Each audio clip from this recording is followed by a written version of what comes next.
Mientras aquí en la Tierra todavía algunos siguen dudando de que existan ovnis o que realmente exista algo allá afuera en el espacio, eh, vida inteligente, o todavía dudan en creer de que estos objetos anómalos que muchas veces aparecen en nuestros cielos son cosas de nuestra imaginación. Una élite realmente que son dueños de la mayoría de las corporaciones aeroespaciales, ya comercializan en el espacio, ya lo minan, ya sacan recursos de nuestro sistema solar. Hola, ¿qué tal amigos? Les saluda su amigo Antonio Cisneros y sean todos ustedes bienvenidos una vez más aquí a su canal. Bueno amigos, esta vez les traigo la última entrevista que le hizo David Wilcock a Corey Goode, en el cual habla de cómo se conquistó el sistema solar. Aquí le estoy mostrando algunas de las imágenes de la última conferencia que se hizo del programa espacial secreto. Y realmente me quedé sorprendido cuando uno de los conferencistas sacó algunas imágenes de algunos objetos que ya volaban en nuestros cielos para los años 80, 85, y realmente que cualquiera que los haya visto pensaría que fueran, y además sí lo son, extraterrestres, ya que están construidos la mayoría con ingeniería inversa extraterrestre. Pero bueno, no voy a hablar de eso ahorita, realmente lo que vengo a exponerles es la última entrevista en el cual estuvo muy buena, realmente me impactó algo, ya que se habla de de cómo se está comerciando realmente ya en el cielo, en el espacio, perdón, cómo se está explotando el espacio, la minería, cómo se inició la minería en el espacio, cómo se conquistó el sistema solar y con qué motivos realmente. Como vamos a ver más una vez más, entra en juego la codicia, la ambición de estas corporaciones. Y también en esta entrevista se habla del conglomerado interplanetario, esta unión de compañías, de corporaciones aeroespaciales, que antiguamente se le conocía como el complejo industrial militar. Pero bueno, para no ir más lejos, voy a irme directamente a la entrevista. Como les digo, es la última de esta semana. Es jueves en la noche, fue la del el martes pasado. Y entonces comienza de esta manera. David Wilcock comienza y dice: bienvenidos a Revelación Cósmica. Soy David Wilcock y estamos explorando el fascinante testimonio de un informante llamado Corey Goode. Gracias por estar aquí. Corey Goode, gracias a ti. David, cuando dejamos la última vez en la última entrevista, estábamos hablando del CCI, o el conglomerado corporativo interplanetario, como le llaman algunos, que usan el poder industrial de los militares y el poderío corporativo de Estados Unidos, y lo usaron realmente luego de la Segunda Guerra Mundial para crear una expansión masiva. También dijiste que había una base inicial en la Luna que era pequeña y construida por las sociedades secretas alemanas, y que luego el CCI, este conglomerado, la amplió considerablemente. También dijiste que hubo varios intentos fallidos de colocar bases en Marte, y que ciertas bases se quedaron y pudieron permanecer, y luego también las desarrollaron. Corey, correcto. Continúa David. Bien, entonces, ¿cuántas de las bases iniciales quedaron en Marte y dónde estaban? Corey, el primer par de colonias iniciales alemanas que hicieron en Marte estuvieron dentro de los primeros 20 grados de las regiones polares. Hubo una en particular que usaban para el CCI, este conglomerado corporativo interplanetario, que usó después para expandirse y para desarrollarse. y esta estaba en un área entre cañones, en la ladera de un cañón, para ser exacto, y se extendía hacia abajo de la superficie de Marte. David, dijiste algo de cómo ahuecaban más espacio dentro de la Tierra, con estas bombas de las cuales me dijeron que eran de quinta generación, donde crean una gran explosión repentina sin radiactividad remanente. Corey, sí, continúa David, la que se convirtió en pilar estaba en el hemisferio norte o hemisferio sur. Corey, el hemisferio norte fue donde estuvo la primera base principal, que tenía un nombre alemán al principio y que se desarrolló, después se desarrolló más. David, de acuerdo. Corey continúa, y se construyó de manera enorme. Se construyó para contener una gran cantidad de científicos e ingenieros, y además un poco más lejos de ahí se construyó un complejo industrial donde iban a empezar a producir, supongo, los elementos y la tecnología que necesitaban, que venía de la materia prima que minaban en Marte, y también de las lunas y del cinturón de asteroides. Tomaban esta materia prima, la convertían en materiales utilizables e incluso compuestos, y criaban lo que necesitaban en estas plantas bastante pequeñas al principio. David, ¿qué se consideraba como la tecnología deseada que construían ahí al principio? ¿Cuál era su intento inicial y qué querían fabricar? Corey, construían lo que necesitaban para expandirse en Marte. David, de acuerdo. Continúa Corey. Así que al principio solo construían lo que necesitaban para ampliar su infraestructura en Marte. David, así que construyeron materiales en Marte con cosas locales, o como dijiste antes, que incluían bolsas de Kevlar, y luego hacían concreto con tierra local de la esfera de Marte. ¿Cuál era la técnica de construcción? Dijiste que en estas instalaciones industriales que tenían, construían las cosas que necesitaban. Corey, sí, construían la materia prima que provenía de la minería que se realizaba en Marte y en diversas lunas y en el cinturón de asteroides. Esta materia prima se llevaba a las áreas industriales de Marte, más lejos de las colonias, y se convertía en materiales utilizables. Ya que se fundieran en ciertos metales, se ponían en moldes o se convertían en materiales compuestos.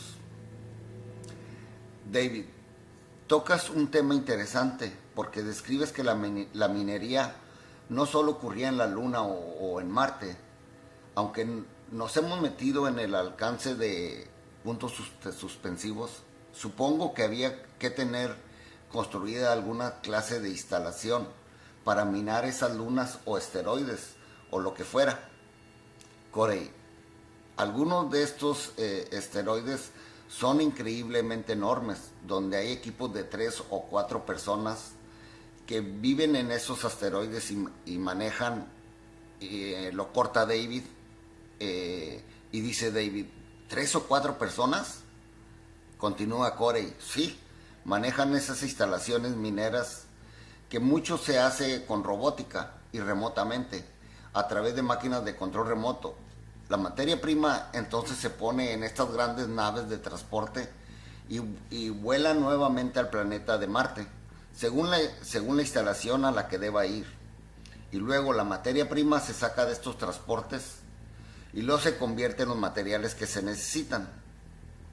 David, dijiste en otra entrevista anterior que los alemanes habían descubierto a través de asistencia extraterrestre estos portales naturales que podían usar portales que podían utilizar para teletransportar algo tan grande como un acorazado a Marte u otro sitio.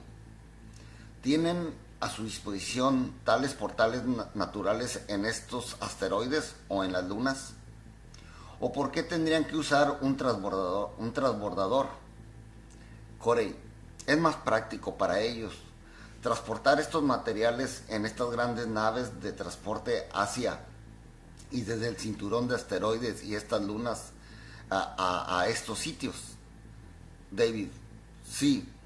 Si viéramos uno de estos transportes, ¿cómo se vería? Corey, es como un gran contenedor supergigante, con alitas de cada lado que apenas sobresalen. Las alas no parecen ser suficientemente grandes para usar el principio de Bernoulli para darles vuelo en una atmósfera, pero sin embargo tienen alas muy pequeñas y el frente tiene un ángulo de 45 grados donde está la cabina, y la parte de atrás es como básicamente como un gran camión o un contenedor de transporte. Esa parte es desmontable, pero no la vi desprendida, solo la he visto montadas yendo y viniendo. David, dijiste que la nave alemana original usaba un sistema de propulsión de mercurio giratorio. ¿Cuál era la fuente de poder de la nave como de estos contenedores de transporte? ¿Sigue usando mercurio o tiene un sistema más avanzado de propulsión? Corey, usan sistemas de propulsión más avanzados y hay distintos tipos de sistemas de propulsión. Están los sistemas de torsión, que mucha gente llama como motor RAP. David, la gente del programa dice que es un motor RAP, o te refieres a los laicos. Corey, nosotros los consideramos motor RAP. Estos crean un campo de torsión. Tienes el motor aquí y en cada lado tienes una torsión que proviene del centro del dispositivo hacia afuera. David lo corta, lo interrumpe y dice, ¿el campo? Corey continúa y dice, sí, el campo de torsión. Y controlan cuánta energía entra en el campo de cada lado. David, de acuerdo. Corey, y provoca que el tiempo-espacio o espacio-tiempo se doble haciendo que se tire se tire en una dirección, haciendo que se tire, vaya, como una dirección, o se tire a otra dirección, porque básicamente es como el motor RAP que han descrito, muy parecido a lo que han descrito en Star Trek. Y están en eso lo interrumpe David y dice David, es casi como crear una colina en el espacio-tiempo que cae y va hacia adelante. Corey continúa, claro, hay motores de salto temporal que son extremadamente avanzados. Tuvieron que colocar amortiguadores en estos motores temporales para que la gente no saltara hacia atrás o hacia adelante en el espacio-tiempo en el área local. David, ¿te refieres a viajes en el tiempo? Corey, sí, y funciona casi como la teletransportación, es instantáneo. David, ¿cuál era tu comprensión del tiempo? ¿Cuándo se te presentó o explicaron las discrepancias entre la física del tiempo, como Einstein, que dice que es unidimensional y se mueve solo hacia adelante? Corey, sí, básicamente habían mostrado que las ecuaciones, puntos sustantivos, mostraron una de las ecuaciones de Einstein. Solo tenía cosas solo necesitaba dar vuelta una ecuación por aquí, sus cosas posteriores que suprimieron estaban aún más cerca, pero la física que nos entregaban era arcaica. Es como si la comparamos con términos médicos, es como cuando tienes fiebre y te cortamos y te practicamos la flebotomía. Es así de atrasado, retrógrado en la manera de pensar. Voy a hacer un corte, amigos. Cuando vean que me paro y cambio así está traducido, no vayan a pensar que me estoy saliendo. No, así está traducido realmente. Es que muchas veces cuando están platicando Corey Goode y David Wilcock, Están hablando y de repente paran de algo muy extrañamente, o le cortan o editan realmente, pero cambian de tema. Así que les pido disculpas por eso, pero así está traducida realmente. Continúa David. Pregunta de David, dice: bien, sigamos con los motores un minuto. Tenemos en el espacio-tiempo una especie de apretar una semilla de una calabaza con los dedos y caer en el agujero que crea torsión. Motor de torsión. Luego tienes este motor temporal donde podía viajar en el tiempo, pero dices que le pusieron amortiguadores. ¿Y qué? ¿Y que por qué necesitaban amortiguadores realmente? Corey, bueno, para evitar que la gente hiciera a propósito y también hay accidentes. En realidad habían desarrollado un dispositivo de comunicación y estaban basados en la comunicación que mencionaste antes, el entrelazamiento cuántico. David, sí, continúa Corey. Y cada uno de estos dispositivos llevaban un isótopo que se entrelazaban cuánticamente. David, bien, continúa Corey. Y estos dispositivos hablabas en uno y también tenía video y no se enviaba señal entre ellos. Era totalmente seguros e imposible de piratear. David, claro. Continúa Corey. Los llamaban dispositivos de comunicación de correlación cuántica y estaban en las naves, y si una persona hacía un mal salto y terminaba en algún lugar o en algún tiempo donde no debía, cuando los dos isótopos salían de armonía, creo que lo llamaban así, durante cierta cantidad de nanosegundos podían calcular cuándo y dónde estaba la persona o el otro dispositivo, calculando cuánto tardaban las vibraciones en volver a la armonía. David, ¿podrías hablar con alguien en una época diferente con el entrelazamiento cuántico? Corey, sí. David, ¿de verdad? Continúa Corey. Lo que está entrelazado cuánticamente, sin importar lo separado que esté en dimensión, realidad, tiempo, espacio, sigue entrelazado. David, y por él, entonces, a unos puntos suspensivos, continúa David, dice: como el efecto Doppler, el lapso del tiempo, puedes calcular coordenadas de espacio, tiempo donde cayeron al final. Corey, exactamente. David, ¿experimentaste paradojas de tiempo o esa clase de cosas?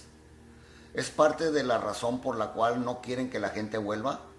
¿Pueden provocar problemas en nuestra línea de tiempo?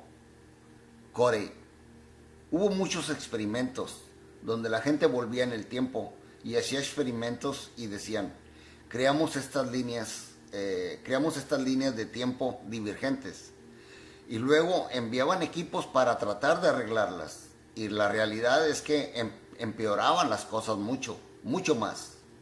Finalmente se dieron cuenta de que el tiempo es como el espacio, es elástico, y todas estas paradojas colapsan, regresan a una singularidad, y que nuestras conciencias controlan estas líneas de tiempo, y que línea vamos a estar, escogemos que en línea vamos a estar conscientemente. Como les digo, amigos, vuelvo a hacer unos paréntesis. Así está traducido, no van a pensar que me salgo de la tangente, pero así está traducido. David, volvamos a lo que intentamos cubrir en este episodio ahora, que es que algunas de las personas viajan en motores temporales y hay construcciones de colonias en nuestro sistema solar. Si miramos la historia, tenemos primero la Luna, luego Marte. Cuán pronto después de llegar a Marte y de obtener campamentos estables exitosos, comenzaron a construir instalaciones en asteroides u otras lunas. Corey, casi inmediatamente. David, ¿en serio? Corey, sí. Los alemanes ya habían empezado a minar ciertos asteroides. Y esa es una de las razones por las cuales el CCI, este conglomerado corporativo interplanetario, quería ir ahí. Porque oyeron que había asteroides por ahí que tenían platino y oro. Y aquí en la Tierra se hablaba sobre que había apenas una discrepancia en el oro, y que el oro es poco común, que la plata es poco común. Realmente es una manipulación total, claro. Digo, solo en la Tierra los sindicatos han escondido una gran cantidad de oro. David lo interrumpe y dice, claro. Corey continúa y dice, hay oro, toneladas de oro. El oro que encuentras en estos cinturones de asteroides, automáticamente miras el oro de la Tierra atómicamente miras el oro de la Tierra, y este oro proviene del espacio, son iguales, no tienen distintas estructuras atómicas, es oro. Así que bastante oro en el sistema solar, muchas toneladas de oro, de platino y de plata, y otros elementos en el cinturón de asteroides que lo corta David, lo interrumpe y dice, podías encontrar asteroides enteros que son como un trozo de oro o plata. Corey continúa y dice, bueno, no diría que son totalmente una gran pepita de oro, pero tenían mucho oro, que no necesita muchos refinamientos separar el oro de la base de la roca. Lo que solía ser la base de la roca, lo que hay adentro. David, pensaría que si quisieran manipular un asteroide como ese necesitaban una nave muy grande. ¿Cuál era o qué tamaño tenían las naves que usaban los alemanes al principio a medida que hacían esta expansión? Corey, pequeñas. Volaban a estos, imagina, este enorme asteroide y esta navecita pequeña aterrizan en estos asteroides y luego colocan instalaciones de minería y cavan lentamente, más y más profundo en estos asteroides, hasta donde lo ahuecan más y más. Bueno, los asteroides son golpeados constantemente por otros asteroides más pequeños, y eso, tienes condiciones laborales más seguras adentro. Así que la mayoría de lo que ocurre es en lo profundo del asteroide, y cuando han reunido cierta cantidad de materia prima, ya sea de oro o platino o cualquier de estas cosas, la ponen en esta nave de transporte grande y se llevaba a su destino para convertirla en materiales utilizables. David, cuando hablaba con Pete Peterson, él descubrió las propiedades muy interesantes de un metal llamado bismuto. Dijo que podías extraerlo en un cable muy largo y hacer una bobina con bismuto y pasarle corriente eléctrica, y empezaron a pasar toda clase de cosas muy raras. Corey, sí, creo que es la que se usaba con las pistolas Gauss. David lo interrumpe y dice, ¿qué es Gauss? Corey continúa, armas. Las armas que son básicamente como cañones de riel. Cuando los desarmaron para mostrarme, tenían barras que pasaban por el cañón y un cable delgado, lo llamaban la bobina, que iba por afuera, que básicamente funcionaba como un cañón de riel. Un pulso de campo electromagnético pulsada por la barra y arrojaba un proyectil. No lo recuerdo, parecía que 8,000 kilómetros por hora. Era una velocidad increíble y los proyectiles eran casi del calibre 50. David, wow. Corey continúa y dice, y en la parte de abajo tenían una lanza, un lanzagranadas, básicamente. Y las granadas eran como cartuchos de escopeta, calibre 20, de tamaño y forma. No parecían cartuchos de escopeta que se lanzaban de manera similar. Tenían un explosivo tipo plástico muy avanzado en ellos, que daban un estallido o explosión mucho más grande que un lanzagranadas M203. Estos eran los rifles que llevaban los destacamentos de seguridad. David, el CCI o los alemanes desarrollaron tecnología informática avanzada más rápido que en la Tierra, que podían empezar a usar en la minería robótica del espacio. Corey, sí, tenían computadoras, sistemas informáticos, computadoras cuánticas, mucho antes de que Bill Gates o IBM empezaran a sacar placas madre o chip integrados. David, entonces, ¿puedes contarnos ahora cuando los alemanes empezaron o cuál fue el año aproximado en que pusieron una base estable en la Luna? ¿Lo sabes con exactitud? Corey, sé que fue a finales de los 30 que estaban usando una instalación más antigua que habían presurizado y estaban construyendo mientras otra, armaban otra base un poco más pequeña. David, una ruina tipo raza constructora antigua que encontraron. Corey, sí. David, de acuerdo. Corey, de nuevo. Y luego eso fue a principios de los 40. Creo que completaron esta pequeña base. David, ¿cuándo fue la primera base establecida o estable que duró en Marte? Corey, creo que alrededor de 1952 o 1954 es cuando ellos empezaron a hacer que Estados Unidos o el complejo industrial de Estados Unidos firmara los acuerdos, más bien la administración de Estados Unidos, y que habían logrado establecerse en Marte ellos. Entonces, digo, de verdad tuvieron muchos contratiempos en Marte, perdieron muchas vidas. David, sí, una lucha de casi 18 años. Corey, sí, fue, digo verdad, hicieron el trabajo pionero en Marte.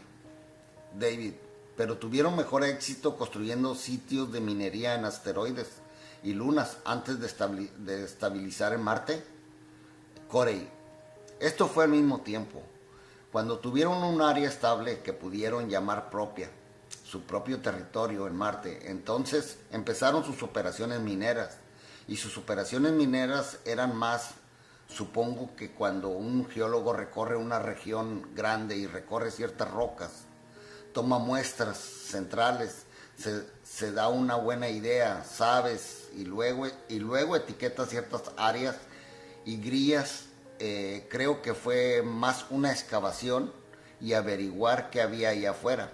Y cuando encontraron ciertas cosas que necesitaban, iniciaban pequeñas operaciones ahí mineras. David, alguien de la Tierra que sepas tuvo el espectáculo preparado, quizás para mantenerlos tranquilos, como un presidente o un primer ministro a principios de este juego. ¿Pudieron ver qué pasaba para que supieran qué era? ¿En qué estaban involucrados?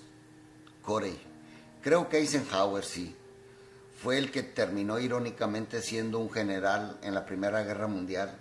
Imagino que le fue muy duro aceptar firmar tratados con estos grupos disidentes alemanes. David lo interrumpe y dice, sí. Continúa Corey. Imagino que le resultó muy difícil, pero creo que terminó. Bueno, luego ya sabes, en 1952 las cosas se calentaron porque estábamos rechazando las ofertas. Más bien los Estados Unidos estaba rechazando las ofertas, las demandas. Los alemanes estaban haciendo muchas demandas sobre querer acceso a Estados Unidos y a nuestros recursos como parte de un tratado, y nosotros se lo negamos. Les dijimos que no, estaban jugando. Nos hacíamos lo difícil, y a través del proyecto Paperclip, este grupo disidente alemán secreto sabía que la mayor ley de la Tierra era que Estados Unidos no quería que su propio pueblo supiera nada sobre la existencia de extraterrestres, y de ahí se agarró. Y tampoco no quería saber nada de que la gente no supiera nada de tecnología más avanzada. Así que usaron eso contra nosotros, estos alemanes disidentes, para obligarnos a firmar un tratado con ellos. Y en ese proceso estoy seguro de que Eisenhower, más que probablemente junto con todas estas personas corporativas que veían signos de dólares, vieron el espectáculo y entonces los empresarios los apoyaron completamente y quisieron explotar todo lo que encontraron los alemanes. David, claro, tiene sentido. No tengo una fuerte sensación, solo dijiste lunas y asteroides. ¿De qué lunas hablamos? ¿Cuántas lunas en nuestro sistema solar? Como sabes, hay muchas lunas en nuestro sistema solar. Corey, sí. Continúa David, hay al menos 100. Corey, sí, hay muchas más de 100. David, así que ¿cuán lejos llegó esto?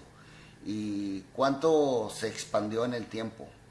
¿Cuáles fueron las primeras lunas que se conquistaron o dónde aterrizaron? Corey, esto es muy difícil diplomáticamente porque muchas lunas estaban fuera de los límites para todos, porque son territorio diplomático, propiedad de algunos de estos 40 o 60 grupos extraterrestres. Lo interrumpe David y dice, la Superfederación. Continúa Corey, dice, sí, de la gente de la Superfederación, especialmente alrededor de Saturno. David, ¿en serio? ¿Saturno tiene muchas lunas? Corey, sí, pero había mucha actividad en la luna de Júpiter.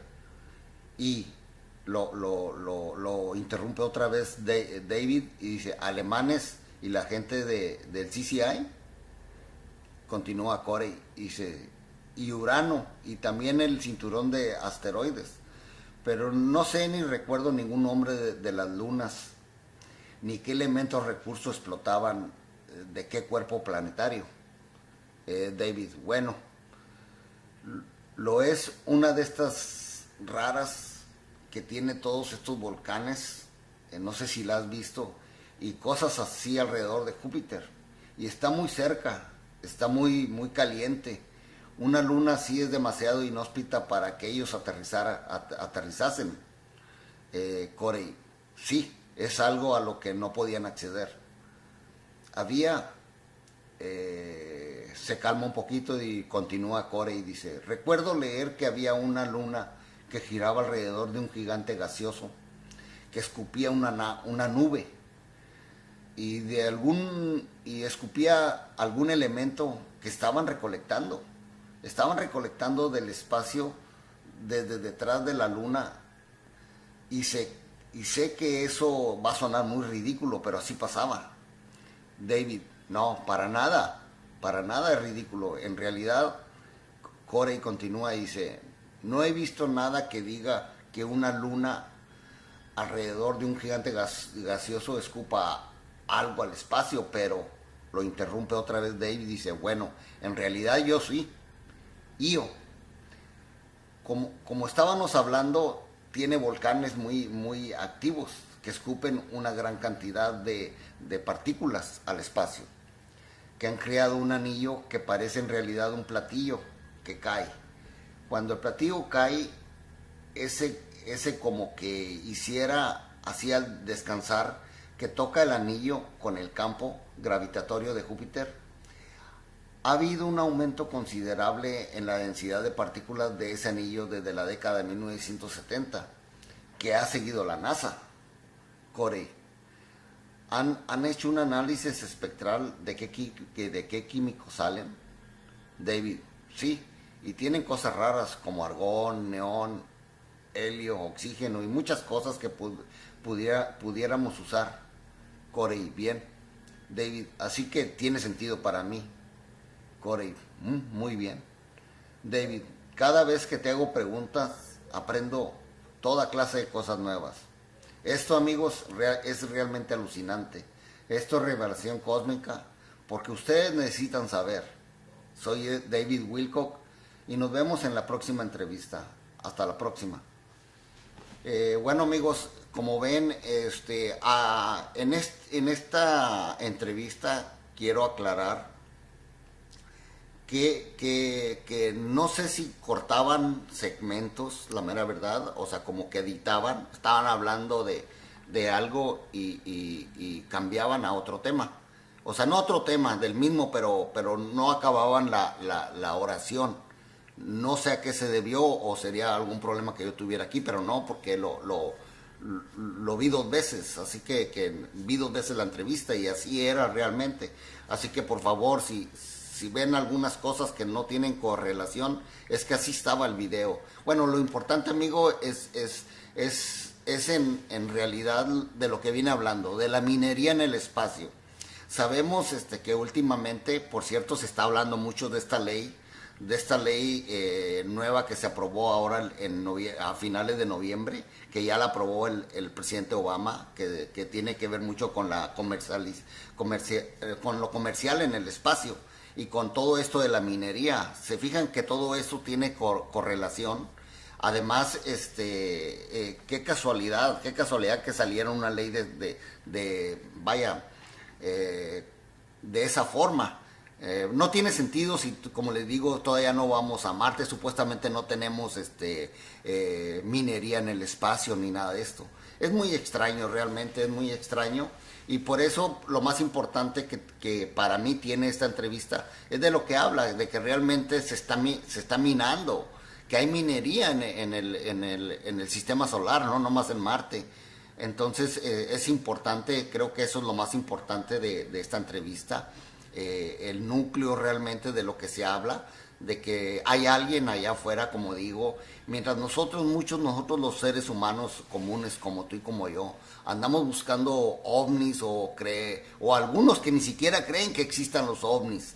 Eso es más penoso realmente. Ya algunas élites, algunas transnacionales, corporaciones, o como le quieran llamar, ya están haciendo negocio en el espacio.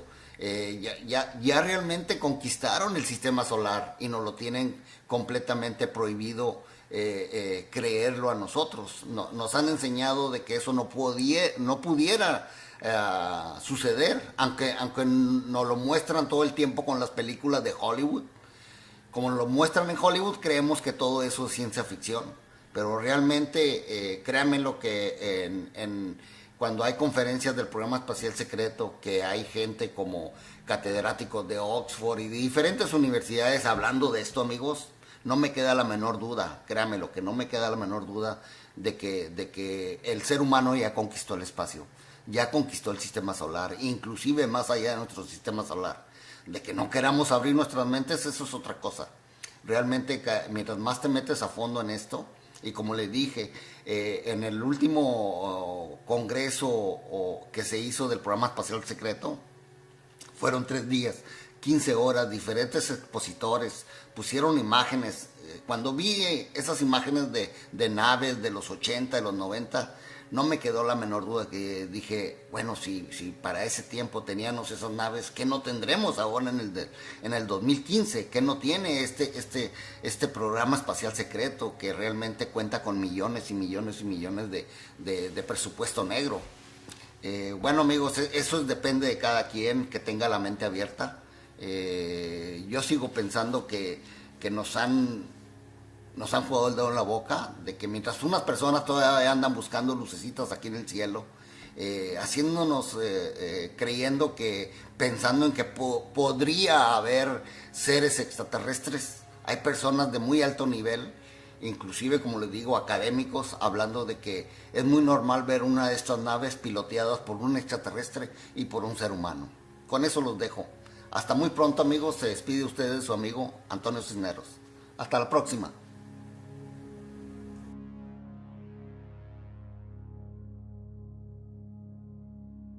El CCI, este conglomerado, la amplió considerablemente. También dijiste que hubo varios intentos fallidos de colocar bases en Marte y que ciertas bases se quedaron y pudieron permanecer. Y luego también las desarrollaron. Corey, correcto. Continúa David. Bien, entonces, ¿cuántas de las bases iniciales quedaron en Marte y dónde estaban? Corey, el primer par de colonias iniciales alemanas que hicieron en Marte estuvieron dentro de los primeros 20 grados de las regiones polares. Hubo una en particular que usaban para el CCI, este conglomerado corporativo interplanetario, que usó después para expandirse y para desarrollarse. Y esta estaba en un área entre cañones, en la ladera de un cañón, para ser exacto, y se extendía hacia abajo de la superficie de Marte. David, dijiste algo de cómo ahuecaban más espacio dentro de la Tierra, con estas bombas de las cuales me dijeron que eran de quinta generación, donde crean una gran explosión repentina sin radiactividad. Y también en esta entrevista se habla del conglomerado interplanetario, esta unión de compañías, de corporaciones aeroespaciales, que antiguamente se le conocía como el complejo industrial militar. Pero bueno, para no ir más lejos, voy a irme directamente a la entrevista. Como les digo, es la última de esta semana. Es jueves en la noche, fue la del el martes pasado. Y entonces comienza de esta manera. David Wilcock comienza y dice: bienvenidos a Revelación Cósmica. Soy David Wilcock y estamos explorando el fascinante testimonio de un informante llamado Corey Goode. Gracias por estar aquí. Corey Goode, gracias a ti. David, cuando dejamos la última vez en la última entrevista, estábamos hablando del CCI, o el conglomerado corporativo interplanetario, como le llaman algunos, que usan el poder industrial de los militares y el poderío corporativo de Estados Unidos, y lo usaron realmente luego de la Segunda Guerra Mundial para crear una expansión masiva. También dijiste que había una base inicial en la Luna que era pequeña y construida por las sociedades secretas alemanas, y que luego era remanente. Corey, sí, continúa David, la que se convirtió en pilar estaba en el hemisferio norte o hemisferio sur. Corey, el hemisferio norte fue donde estuvo la primera base principal, que tenía un nombre alemán al principio y que se desarrolló, después se desarrolló más. David, de acuerdo. Corey continúa, y se construyó de manera enorme. Se construyó para contener una gran cantidad de científicos e ingenieros, y además un poco más lejos de ahí se construyó un complejo industrial donde iban a empezar a producir, supongo, los elementos y la tecnología que necesitaban, que venía de la materia prima que minaban en Marte, y también de las lunas y del cinturón de asteroides. Tomaban esta materia prima, la convertían en materiales utilizables e incluso compuestos, y criaban lo que necesitaban en estas plantas bastante pequeñas al principio. David, ¿qué se consideraba como la tecnología deseada que construían ahí al principio? ¿Cuál era su intento inicial y qué querían fabricar?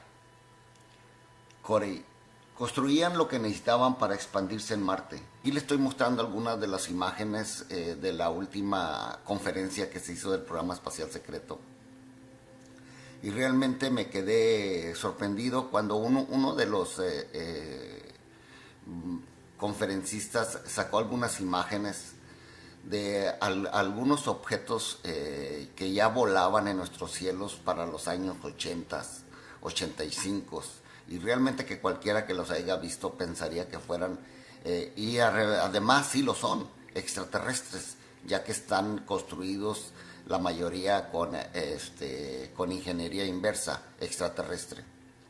Pero bueno, no voy a hablar de eso ahorita. Realmente lo que vengo a exponerles es la última entrevista, en el cual estuvo muy buena. Realmente me impactó algo, ya que se habla de de cómo se está comerciando realmente ya en el cielo, en el espacio, perdón, cómo se está explotando el espacio, la minería, cómo se inició la minería en el espacio, cómo se conquistó el sistema solar y con qué motivos realmente, como vamos a ver una vez más entra en juego la codicia, la ambición. La ambición de estas corporaciones.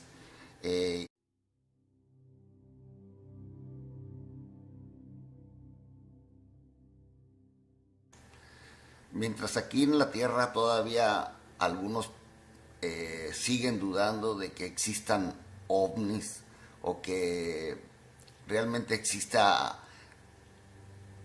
algo allá afuera en el espacio, eh, vida inteligente, o todavía dudan en creer de que estos objetos anómalos que muchas veces aparecen en nuestros cielos son cosas de nuestra imaginación. Una élite realmente que son dueñas de la mayoría de las corporaciones aeroespaciales, ya comercializan en el espacio, ya lo minan, ya sacan recursos de nuestro sistema solar. Hola, ¿qué tal amigos? Les saluda su amigo Antonio Cisneros y sean todos ustedes bienvenidos una vez más aquí a su canal. Bueno amigos, esta vez les traigo la última entrevista que le hizo David Wilcock a Corey Goode, en el cual habla de cómo se conquistó el sistema solar.